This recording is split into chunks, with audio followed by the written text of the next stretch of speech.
so for the sake of the audience, why don't you just kind of introduce yourself and what makes you a part of the music scene, I suppose? I'm Phil Olson. I live down in Burnsville, and I've been playing guitar and bass since I was 14. I just turned 61, February 3rd. But I've toured all over the Midwest. I went out to LA after graduating from college and got a recording engineering degree from a now defunct, but it was Dick Grove School of Music, which kind of was a competitor of GIT, MIT. Okay. Musicians, came back here and decided that I wasn't going to be able to do a job at 11 at night to 4 in the morning every day as a sound engineer. And of course, that whole scene's changed now, compared to what it was. How? Tell me about that. Oh, well, back in the day, I remember, so LA has the best of the best and the worst of the worst. I learned from some really great guys. One guy, his name was John DeAndrea. He's a producer and writer, but he got a Grammy for Dirty Dancing. And then the year I was out there, I got to tell you the story. So the year I was out there, he did a production class at the school I was at. And he invited me over to his studio, and I went and checked it out. He was working with the keyboard player from Pablo Cruz. So him and John were buds working on music. And one day he comes in for class, and he just looks beat. And after class, I'm like, "What's up? You just look like..." He goes, "Oh, I was up all night. We had put together this song, this montage for this promo for this pilot." I'm like, "Oh, what was it?" And he said, "Well, it was about this person who was standing on a pier, and they wanted to commit suicide, and they jump in the water, and then somebody comes in and saves them. So it had to be all this kind of dramatic music." And I'm like, "Cool. So what happens now?" He goes, "Well, none of these really pan out, but if they take us, they'll take us, and we'll find out." Well, the next week he came in just beaming. I said, "What happened?" He goes, "I got the gig." And he again downplayed it, like, it may not be anything. Well, what's the name of the show? Some show called Baywatch. So he did the music. That one kind of worked out. That kind of worked out for him. Yeah, he had a good gig from that. But yeah, so I don't know, going on tangents. Anyways, after coming back, tangents are so much fun, man. Don't worry about it. After coming back, here's another one. There's a fellow that was teaching the physics and acoustics class at the school. His name was Jerry Steckling, and Jerry's actually from St. Cloud. Oh, really? Yep. Huh. And so when first day, he's like, "I just want to know where everyone's from." And a lot of people, I'm from LA or Hollywood or whatever. I'm from Florida. And I said, you're not going to know where I'm from. He goes, "Well, where is it?" From a small town outside of Albert Lea called Manchester in Minnesota. And he lit up. He goes, "Dude, I'm from St. Cloud." I'm like, "Really?" He's, yeah. So anyways, so we hit it off, and that was kind of cool because that year was the year that he was designing and building Yanni's studio. Yanni's from Chameleon. I didn't know that. You know who Yanni is? I know who Yanni is, yes. Yanni was don't much of his background. Yeah. Okay, Yanni is from Minnesota. Really? Yeah. His band, the band he was in back then was Chameleon. Chameleon, okay. And they were big back then. They played at our high school theater. It was Cap Emmons Theater. I think it sat about 3,500. But I went and saw them, and their guitar player was just phenomenal. But he was designing Yanni's studio, and that same year he did John Tesh's studio. So I got to hear the ins and outs of what was going on with that, kind of cool. So I met some great people out there, but I came back and I was like, I don't think being a sound engineer is going to fit, even though I got the degree in recording engineering. So I got a job at a bank as a bank teller, downtown South Minneapolis, bulletproof glass. Didn't even think about it, right? And then I think it was 4 months into it, the bank president said, "Well, it's time to celebrate." And I'm like, "Well, what? We're having a bank morning meeting. This is the first full year that we haven't been robbed. Like, I went back. Let's buy a cake. I went back home and told my wife, I said, hey, Laura, I think I'm going to find another job. And you and Laura have been married that long too. All the way back in the day, huh? 36, 37 years. Wow. 1989, December. Yeah. All right. Yeah. 2 kids, grown. Nicholas, who is actually in the cities, he's actually does experimental music, which I did not see coming when he was at home growing up. Really? It was all sports. Okay. And then he moves out, and about, I don't know, a year and a half later, he comes home. Dad, you got an extra bass? Yeah. Well, I'd like to start working on it. I'm like, okay. And then he comes back, a month and a half later. You got any effects? I've got thousands of dollars of effects from all those years, right? So I just piled it on and go ahead, take it, because I wasn't using it at the time. I did for a while. I was playing in a college alumni big band called Bend in the River Big Band out of Gustavus, and we would play all the parks. And I did that for, I don't know, 6 years, 7 years. And during that time, COVID hit. So everything shut down. Yeah. Right.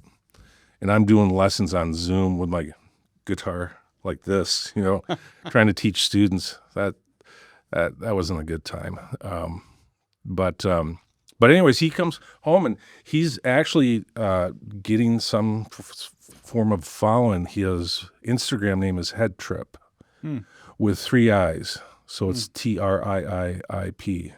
And it's experimental music, but it's pretty cool. It's got a cool vibe. What does experimental mean exactly? Well, he uses samples, and he'll do live stuff as well, and then loop it, and just use voices and stuff, and it just becomes this soundscape that you kind of get into. Nice. And then my daughter, she got married last year, Ellen, and she's out in Idaho, and she's actually going to be moving up into Canada because that's where her husband is. And he's applied to get U.S. citizenship, but it's going to be a while. And she's just like, we want to live together. And she kind of said it tentatively, Mom, Dad, over Zoom. You okay if I move back to Canada? I'm like, well, you're not here. You're in Idaho. It doesn't make a difference. So she's gonna. I think in April she's gonna be moving up there. But he's a great guy, and my wife says. Her grandma was a Nelson, who became a Carlson, who became a Peterson, and she became an Olson. And now our daughter, Ellen, is a Rodriguez. So he's his name's Facundo. But coincidentally, I don't know if you know what Olson and Hanson, and it means son of. Okay. Rodriguez in Spanish means son of Rodrigo.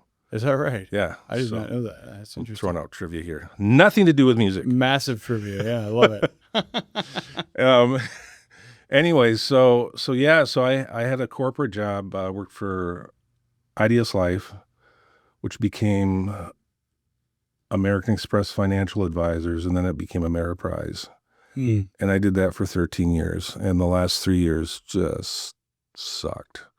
It was so corporate. They said, hey, I was a corporate coach and trainer for new hires, but then they made me get a new job that I wanted. And they said, you can either go here or you can go here. So I went where they told me to. And I was just burnt out. And so what happened to me, I don't mean to get preachy here, but I kind of had not a come to Jesus moment, but just a moment where I was just like in prayer. And I'm like, man, what am I supposed to do?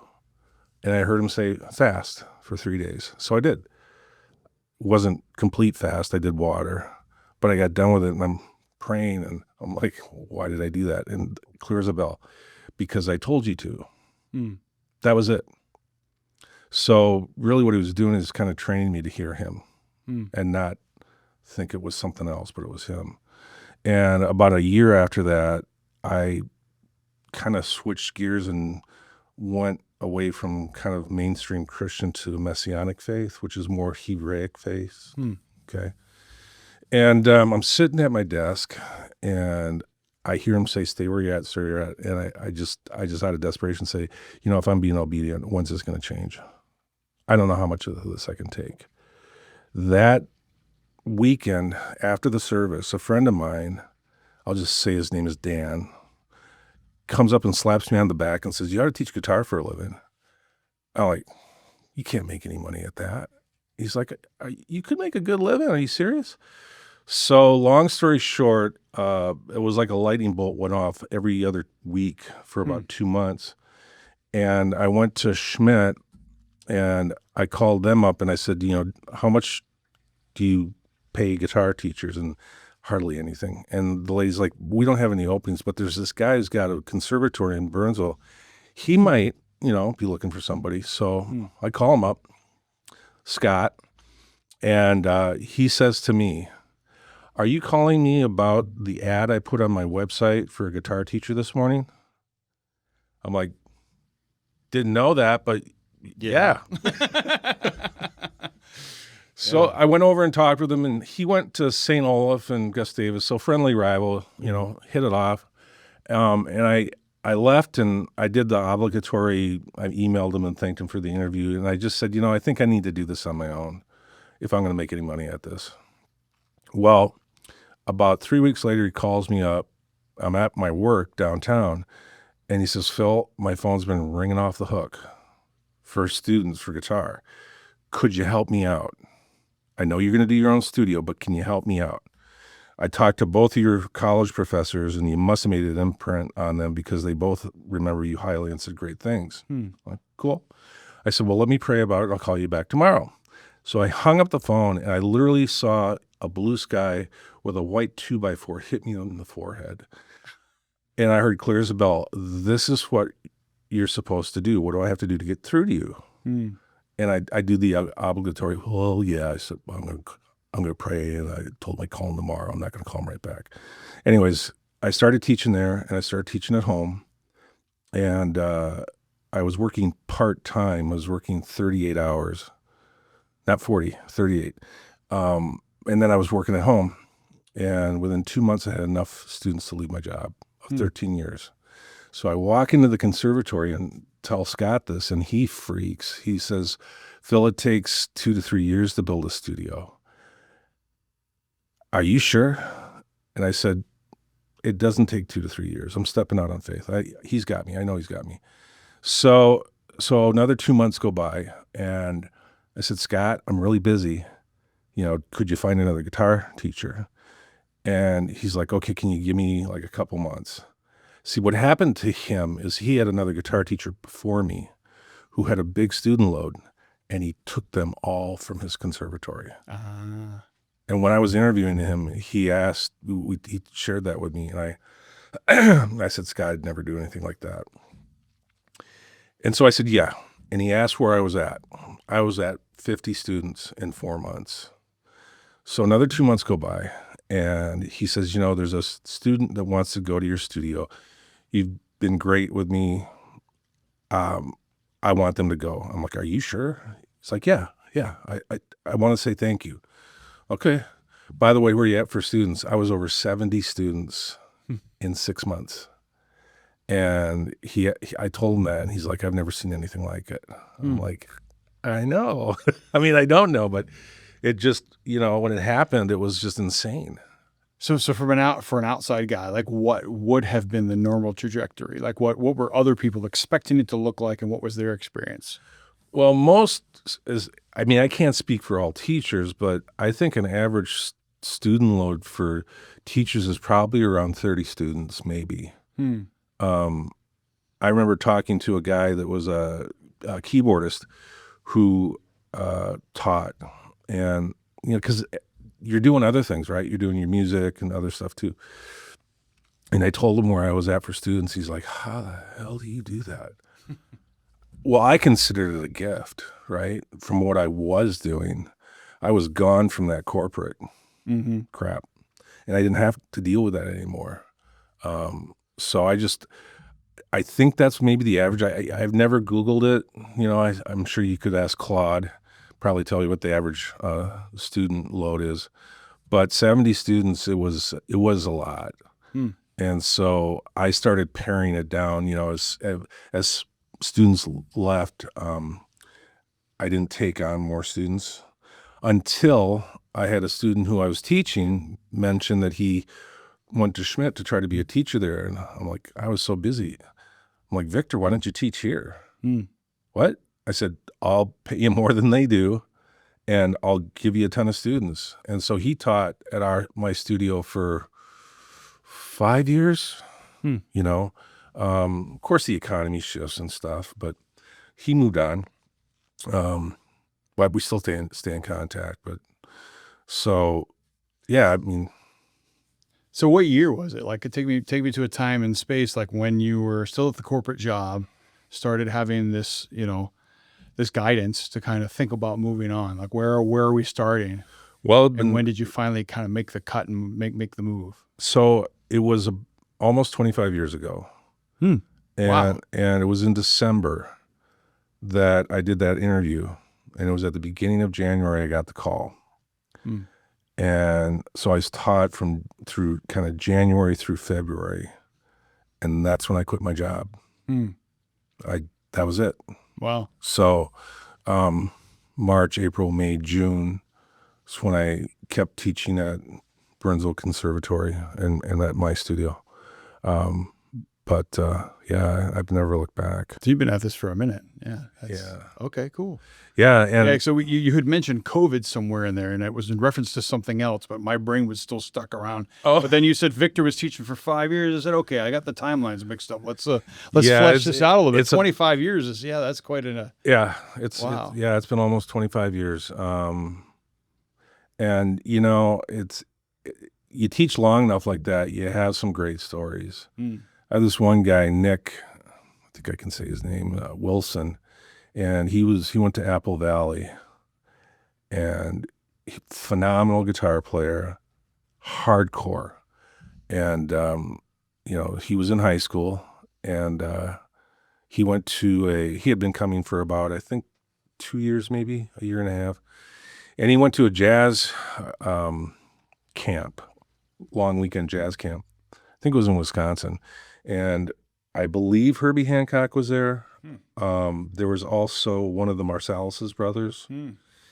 And he came back. And Nick, you got to know Nick. He's shy. He's really quiet. And I said, so how was the camp? And he kind of gets this sheepish grin. I'm like, he's like, it was good. I'm like, what? I got voted best jazz soloist. Wow. Not best jazz guitar soloist for the entire camp. I'm like, Nick, that's awesome. And he's got yeah. So That's pretty cool, man. yeah, when you have success like that, and that's because of them. It's not because of me.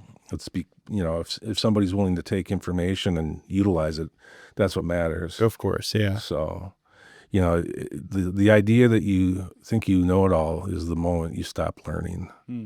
And that's a motto I've lived by. You constantly try to find ways to improve. And when I went out to LA, my eyes got open to the stuff on the guitar that I had never seen before. Because I played all over the Midwest, and I remember there was one place we played down in Iowa, and I was done with the gig, and I had a small Mesa combo. And the owner came up to me and, hey, Phil, come here, I want to show you something. So he takes me in his back room where everything's chicken wire. Everything's blocked off with locks and stuff. And he had a Mesa Boogie Black Widow, which back in the day were like the coveted ones, right? I go, wow, that's yours. He goes, yeah. He goes, I play. I'm like, that's fantastic. He goes, I was in Black Oak, Arkansas. Really? He's like, yeah. And he said, Phil, that's some of the best playing I've heard in ages. Stay at it. So that was great. Yeah. You get compliments like that, but if you don't know the instrument, you don't feel like you can take it all the way. It's like half-half, right? And so when I went out to LA, I learned from a guy named Peter Butterfield, not Paul Butterfield, but Peter. And he took lessons from a guy named Ted Green. I don't know if you ever heard of him. I've heard the name. Yeah, he wrote a couple books. One of them was Chord Chemistry. And I bought that book in high school. And I opened it and closed it. It was so intimidating. It was just overwhelming. And I got to know Peter, and he showed me concepts. The dude was a rocket scientist from McDonnell Douglas. So, I mean, this is a smart guy. But I asked him about Lessons with Ted, and I talked to him about that book. I said, that thing was so intimidating. He said, you should have seen the book he wanted to put out. Like that, you know. But he opened my eyes to an idea on the neck that I had never heard about, and I just ate it up. And when I came back, I played a gig with my jazz professor from college. We played the President's Ball. And we just did a jazz combo, right? So we would just read charts, you know, the old standards, right?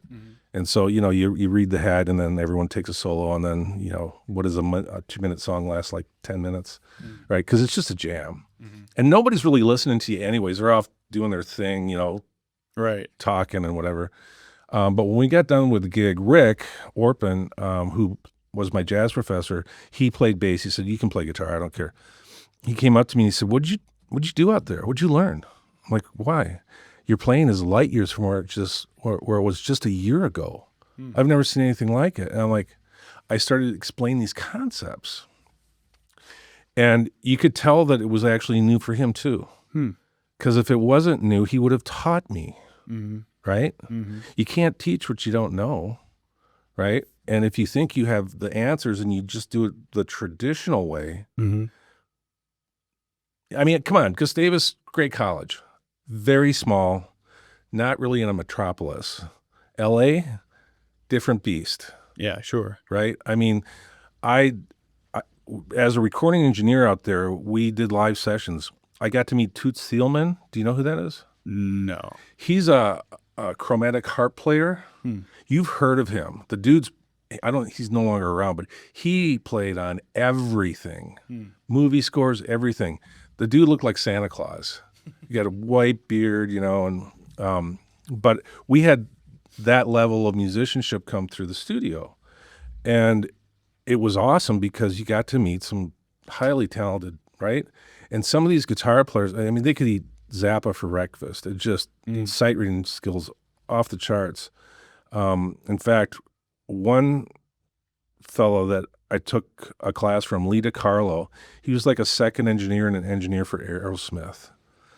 And he told me about one gig he did where they brought in this very famous guitar player. And I still don't know who it is because he said, I'm not going to share his name. But they had to hire a studio guitar player to come in and teach him the guitar part because he couldn't read, right? Very talented, whoever it was. But, you know, Hendrix couldn't read. Yeah. And he freely admitted it. Yeah. But he knew music. Yeah. I mean, he understood music. Yeah, I went to the, there's the Rock and Roll Hall of Fame, and there's a different Hall of Fame in Nashville. It's for like it's the guys that were behind the music who actually wrote it. And Hendrix started out because of a session artist, you know, with the old button-up thing, just sitting there. And it's like, holy crap, that is Jimmy. That's not the Jimi Hendrix everybody knows, but Little Richard. Yeah. Yeah. Yeah. Yeah. And you know why Little Richard kicked him out? No, because he was showing off too much. Is that right? Yeah, he needed his space. He couldn't take it. But you know, there's a lot of little things about Hendrix. I don't think people realize the origins of and how smart he was. Like he tuned his guitar half step down. Why did he do that? He didn't do that because he wanted to do that. He did that because he was smart enough to know he was playing in Little Richard's band, and everything's traffic, everything's horns. And what keys did they play in? B flat, E flat, A flat?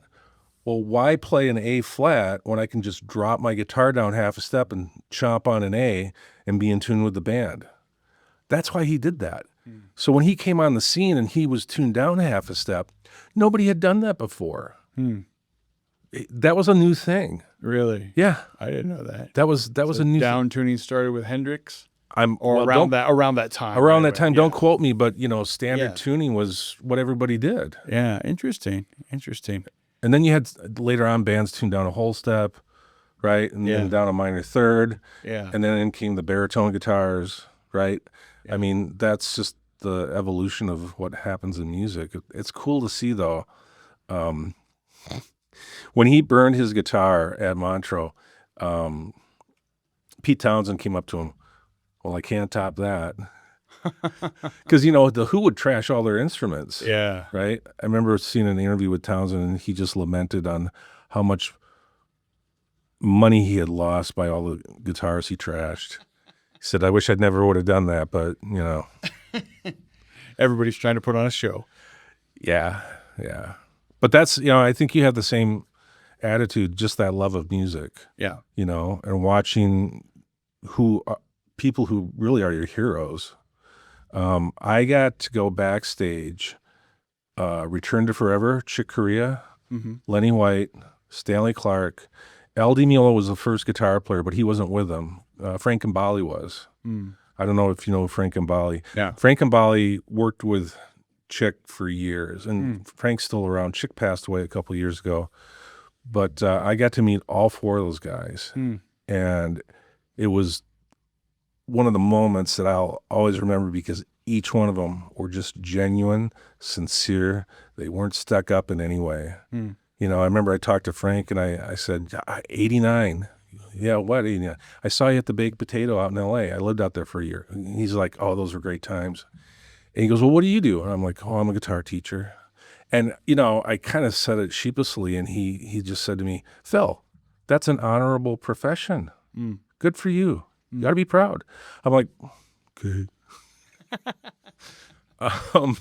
And Chick, I was chatting with him. It wasn't, how many minutes was it? Probably 3 minutes, 5 minutes at the most. But I said, you and Herbie put out an album. It was a double album. I can't remember the name of it, but it opened up and there was these two grand pianos facing each other. And he goes, yeah. I said, I'm not a piano player. Man, I wore that thing out. I just love that album. And he looks up and he looks back at me and smiles. He goes, thanks. I'm like, what? He goes, you just brought back a memory. I had forgotten about that album. He goes, see, this is why we do this stuff, because what we can give people. I'm like, yeah. So that's, when you meet somebody that's really famous, but is just down to earth, it makes such a difference. Because I have met a couple people that they were my idols, one in particular. And after I met them, I'm like, man, don't meet your heroes. And I'm not going to say who it was, but it was just a bummer. I got all of his albums, and just thought the world of them. Changes your attitude real quick, when they're not who you thought. But anyways, so as far as music locally, right now, I just on and off do praise and worship sessions and teach and write books. I've got 4 books out on Amazon called the Awesome Guitar Series. Is that right? Yeah. And it's been about 3 years now. And I'm working on books 5 and 6. Okay. When those 2 are done, I'm going to start reaching out to like my college and see if the guitar professors might be willing to turn it into a guitar theory course. Because the first book is like, this is a pick, and because it's book 1. Right. But it rapidly goes into music theory. The first 4 books essentially take chord shapes, which are common to guitar players, but it speaks about them in a way that simplifies it. The chord chemistry book that Ted Green put out, you get into the first couple pages and you turn one page and it's all chords. If I had a visual of it, the pages literally, there's a chord diagram about that big, and both of the pages are just filled with chords. Like he wanted to say, this is what you could do. But what it said to me is, I can't take it. It's too much information. Right? Books like that, it's a great book. And now that I know what I know, I can look at it and understand it, and utilize it. But when you're just starting out, you need somebody to hold your hand. Sure. And so what I did over the time is I developed a methodology where I have really basic chord shapes, You've heard of the cage method? No. Okay. Well, C chord, A chord, G chord, E chord, D chord, right? Okay. Caged. Sure. And they connect them all together Okay. on the neck. Well, they left out one of the chords that's a common chord, and that's the F. Mm-hmm. Okay. So I have a mnemonic: daily chording activity guarantees future expertise. Each one of those stands for a chord. Mm-hmm. And instead of talking about the chord itself, you talk about it as a common shape. Mm. Well, if you break those down into 3 string shapes, because a chord only needs 3 notes to be a chord, in simplicity, right? I'm not going to go into esoteric music theory and talk about 2-note chords. That's just ridiculous. A chord like a rope is 3 strands braided. A chord in music is 3 notes. So you have your root, you have your third, and you have your fifth. That's your bass chord. Well, I take that and I break the strings up into 4 sets. So 4 sets of 3 strings each. And I show all these chord shapes. Mm-hmm.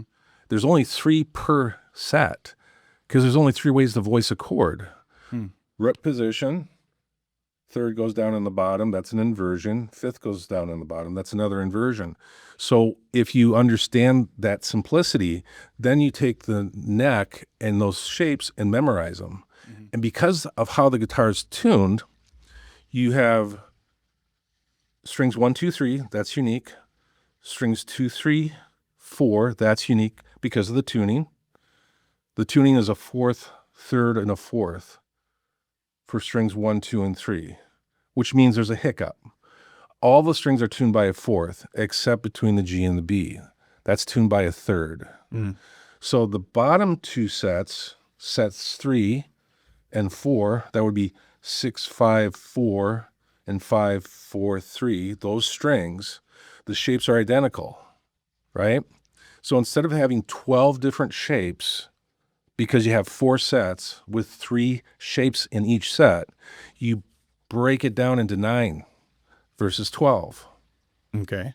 And what that means is that you only have to learn 9 shapes of major chords and minor chords. Well, we just simplified the neck. And because we simplified it, and that's all you focus on, and then you wrap all the numbers around those chords, meaning the scales, over time, you now learn everything about basic theory. And then you can twist and contort it all you want. You can build other chords from that, whether it's 7ths or 9ths or 13ths, just more complicated stuff, right? But when you do it from a simplicity standpoint, saying, I only need to memorize these 3 notes and how they're built, and then I can wrap the numbers around them. Now you've got a system, which is kind of what I'd put together, a system that long-term you can continue to learn from and not be in this stage of, God, I wish I would have known this. That's the way I teach. I teach from the idea of, I wish I would have known what I teach. Right. And it becomes rewarding, but it's just, I think the coolest thing is when I get somebody that's been playing for a while and they dive into this and they go, I never knew this. I mean, I knew maybe pieces of it, but I didn't know this. I had one guy who I was teaching, he goes, Phil, you ever heard of the cage method? And this is early on. I said, I've heard of it. I don't know anything about it. He goes, well, you're doing what the cage method tries to do, but you're doing it in such more detail that it really opens the neck up. I'm like, huh. So then I better look into what the cage method is. Yeah. So most of your students, they come to you fairly young, fairly fresh on guitar, or you said sometimes you get people coming in that have some experience and just need like a new way of learning. I've got a good mix. Okay. I don't take really young students because, I have before, and they typically last about maybe 2 or 3 months because they realize they have to practice. And I'm not a taskmaster, but I'm not going to let you show up and I didn't practice. You want the kids that already decided that this is what I want to do, and they're really serious about putting the time in. That If makes somebody sense. wants to take lessons and they're paying me, I want them to get value. Sure. And if somebody shows up and the parent is paying me to give them lessons and I'm not giving them results, I don't feel right. I don't feel right for that student either, because I'm not going to let them slide. I'm going to be straight with them. And I had one guy said, you have to practice. You're not practicing. And he came back the next week because he just was in this mode. And I was shocked. He was a teenager. He said, Phil, you know when you said that to me last week? Yeah. I wanted to hit you so bad. Like, what? You thought I was... So he said, but I thought about it, and I realized you were just being honest with me. So I'm going to start practicing. Nice. So, yeah. The books themselves, if people want to find them, it's called the Awesome Guitar Series. It's on Amazon, so you just type Phil Olson guitar. I should pop up. Yeah, shoot me a link. I will, and we'll actually put it right, superimpose it right at the bottom of the cool screen when we're talking, so people can get to it for sure. Sure, yeah, I can, if you want, send you a QR code too, or whatever. There you go. But I think it's a cool thing. It's not because of me; it's because of Amazon, because they're worldwide. But so far, they sold in 12 countries, which is cool. That's nice. Awesome, man. I think most of them are probably expats, because it's in English. It's not in any other language. Right. So I would like to get it translated into Spanish for sure, and maybe French, because those are big guitar cultures. So is Japanese. But I don't. Do you know Deep Blue? Have you heard of Deep Blue? I don't think so. So it's a translation AI. Okay. And it was created by people that used to work for Google, and then they left. But it can translate anything. And I've got a guy who takes lessons from me who's big into, he works for a corporation, and he does their marketing. And he was chatting with me about this. He's like, Phil, you should have your books translated. I'm like, yeah, but how do I know if they're translated properly then? Simple, just have it retranslated from that language back into English and make sure it matches. I'm like, wow, because translators just lost a job if that works.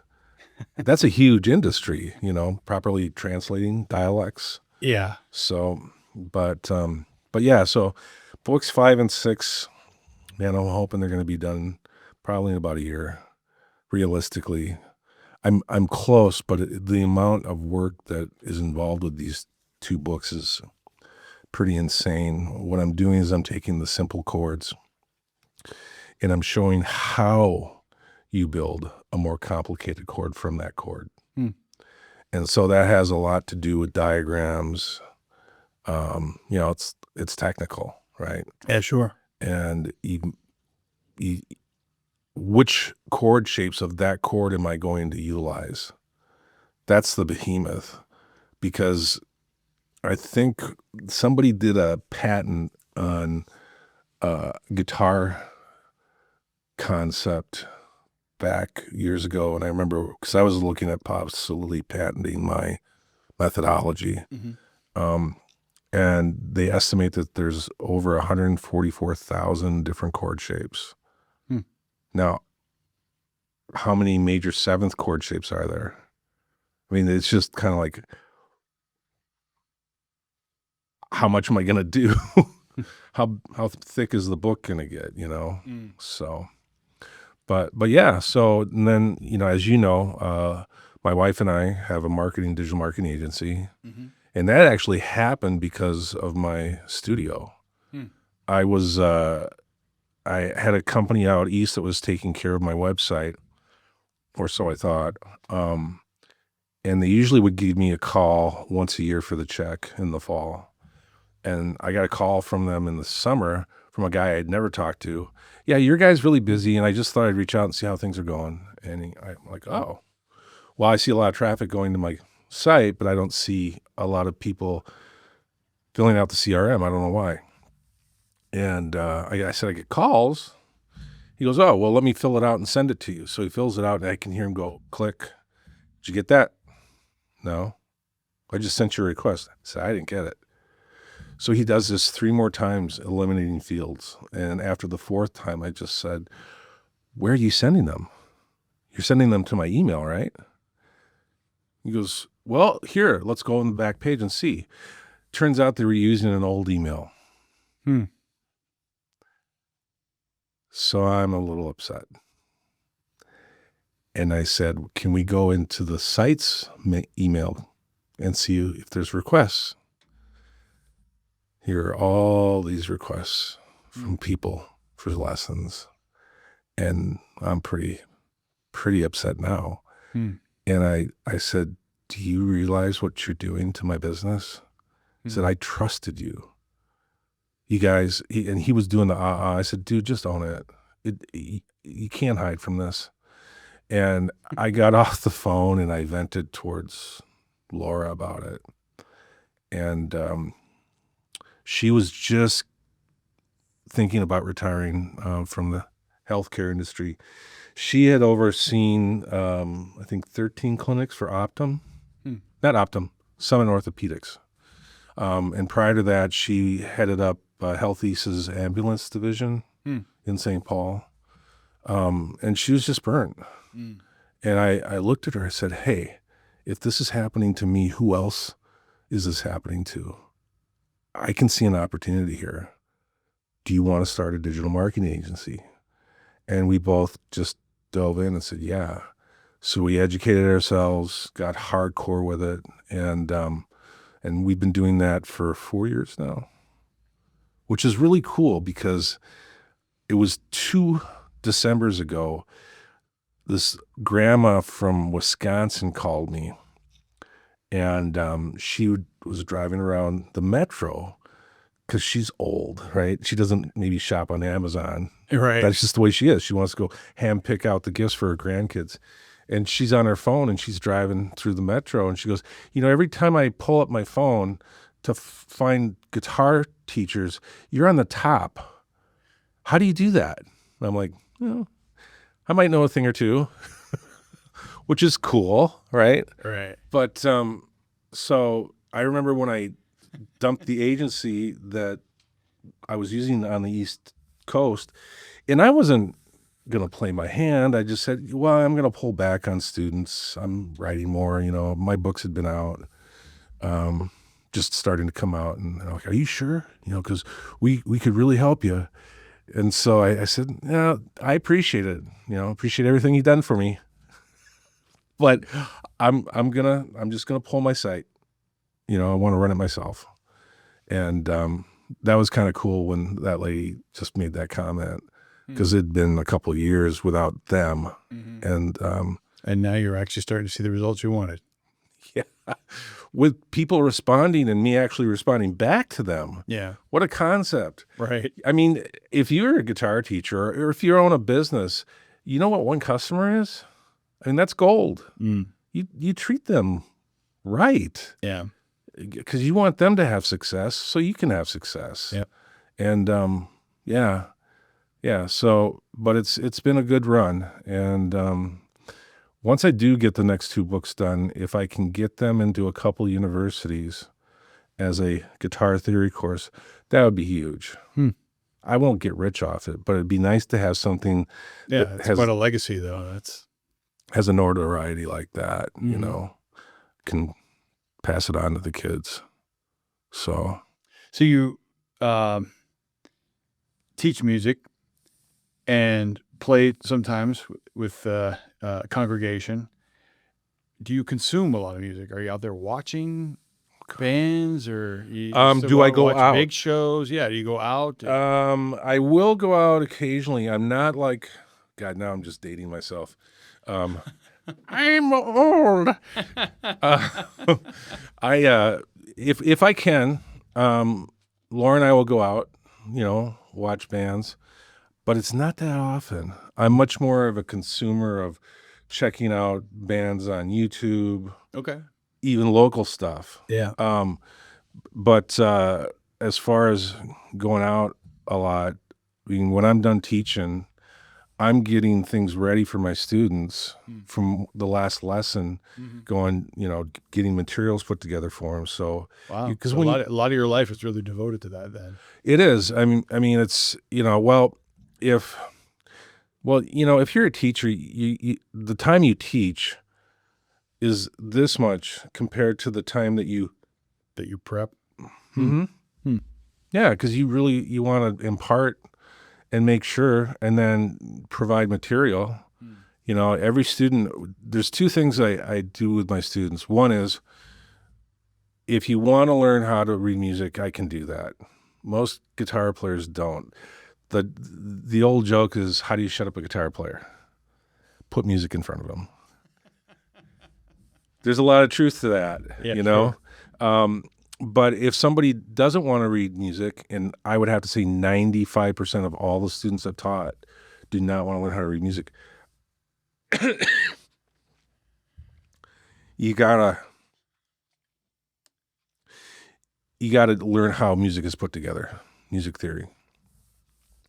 So that's one side of what I do, is really get them to understand how music works so they can be creative with it, right? Because in music, you learn the rules and then you break them. That's the whole point of learning music theory, is not to be contained by that rule. You want to break it. Guitar player for Foo Fighters, Dave Grohl. Yeah. He always does this at every show halfway through. Not bad for somebody who never took a lesson, huh? And I had a student who was into the Foo Fighters, and her name's Chris. She's like, can you watch something for me? So I pull it up on YouTube, and I had never really watched a Foo Fighter thing. This is like 20 plus years ago. And I go, yeah. And so I pull it up, and I'm watching a live performance, and I look at it, I go, that dude's never had a lesson. She's like, how do you know that? I said, I can tell by how he plays. He's working his ass off just trying to get something to happen. And if he would know certain things, it'd be a lot easier, you know?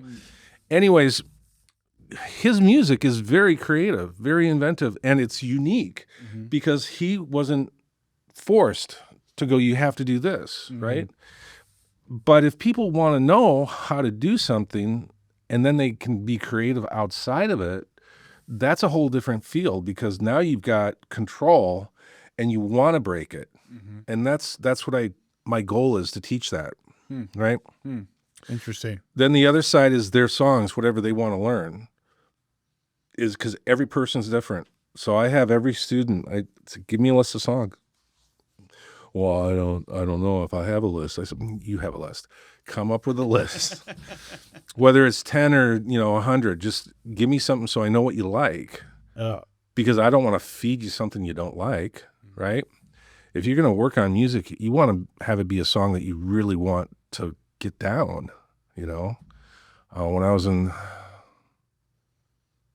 9th grade, I took 6 months of lessons, and I'd had it. Because I learned like Mel Bay, Alfred, those books, where you learn the Volga Boltman, these songs are just like, why am I learning this? So you can read music. Well, could you give me some music that I want to read? But I get it. It's a simplistic book, and that's the way it's meant to be. But I just couldn't take it after 6 months. And the guy who I was taking lessons from, he's a great guy, but he owned the music store. And there were 2 music stores in Albert Lea, Northside Music and Copet. And Northside gave lessons and Copet didn't. So where was I going to take lessons? I mean, I grew up near Manchester, 7 miles outside of Albert Lea. Manchester at the time was population 50. Now it's 25. So when I say now it's 25. Now it's 25. Is that right? Wow. Yeah, not a booming area. Half the people died off and they just didn't make it anymore. Nobody else moved in. Says something about Albert Lea in southern Minnesota. Albert Lea is actually, I mean, it's a cute town, but it's sad. It has not maintained its. Is that right? Yeah, it is. It's. I don't get down that far very often, but I do pass the river now and then. So. Well, my great-grandfather started a road construction business, and we have property near Glenville, Minnesota, which is south of Albert Lea. In fact, it's probably about a mile and a half away from the Iowa border. But we have a huge chunk of land down there, and that's what I grew up doing, was road construction for my dad. I would work in the gravel pits. Where's I going with that? Albert Lee. I drive down there a lot because we have both my mom and dad have passed away now, but one of my sisters and brother-in-law still live on the property. And then my mom and dad have a house there. So we try to get down there as much as we can. There's a huge man-made lakes down there that were dredged up by my dad's road construction business. So he also had a cement company too. So, yeah, so we go down to Albert Lee and I'll go into town, and it's not what it was when I was growing up. I graduated from high school in 83. It was a bustling city back then. Of 50 people? No, 20,000. Albert Lee. Albert Lee. Okay. Not Manchester. Not Manchester, okay. Yeah, it was a little different. I think it was about 20,000. We had 3 trucks between us back then. No, that's awesome. Manchester has a church that's no longer a church, has a bar, has a welder's shack, and a baseball field. Wow. And the bar's called Bend in the Road because that's where 13 goes from being east-west to north. Uh-huh. So, yeah, that's where I grew up.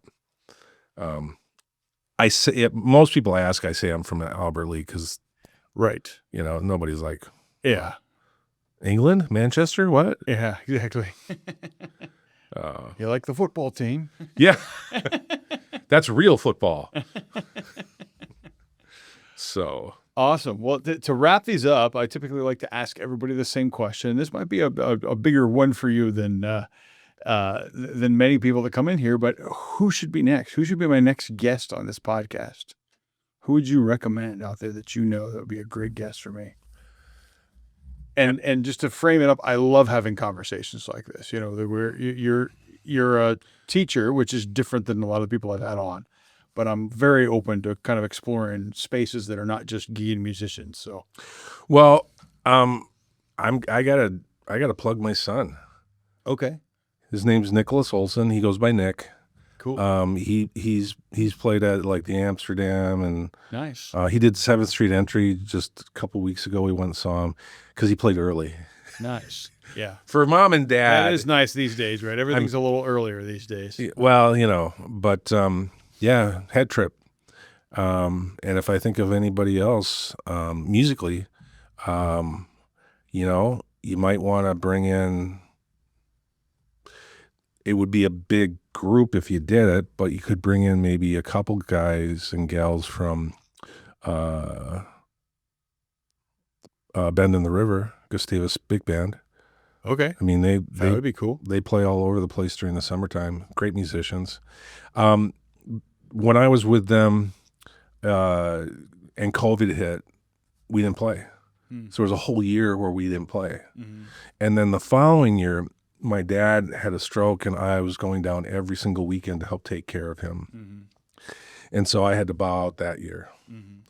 And then I came back and they were still wearing masks, but they had slits so they could play their horns.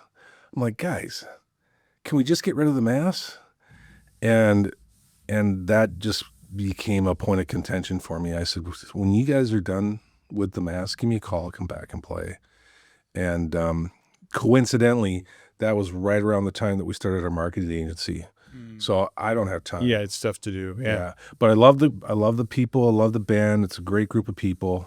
And I don't know if you've ever had anybody from a big band, but I haven't yet. No, that'd be fantastic. Yeah. How many people in this big band typically on stage? 30 people? 16 to 17. Okay. Yeah, so that is a big band. It is. It is. And they've been going at it since I think 89. Wow. So it's gone through morphisms, people have come and gone. But I think the core has still been there the whole time. But Chuck Linderkamp is a guy that plays all over the Metro.